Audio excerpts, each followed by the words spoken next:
उपमुख्यमंत्री एकनाथ शिंदे हे लागोपाठ दुसऱ्या मंत्रिमंडळाच्या बैठकीला अनुपस्थित राहिले। शिंदे हे पुराच्या पावसाचा फटका बसलेल्या मुंबई ठाण्यातील भागांना भेटी देण्यासाठी गेल्यानं मंत्रालयात पोहोचू शकले नाहीत असं सांगण्यात आलेलं आहे। मुख्यमंत्री देवेंद्र फडणवीस यांनी राज्य मंत्रिमंडळ बैठकीमध्ये राज्यातील पूर परिस्थितीचा आढावा घेतला।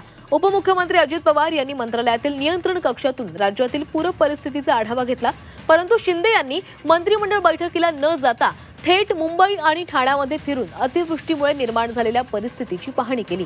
मंत्रिमंडळाची बैठक संपल्यावर शिंदे हे मंत्रालयातील आपत्ती नियंत्रण कक्षामध्ये दाखल झाले।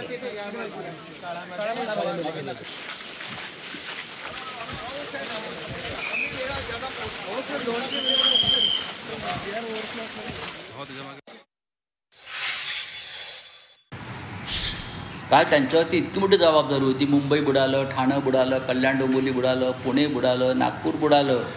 हे त्यांना सगळं बुडाल्यावर कळालं की आपण ज्या खात्याचे मंत्री आहोत ते पाप असं वरती आलं आहे, बुडबुड बुडबुड बुडबुड बुड।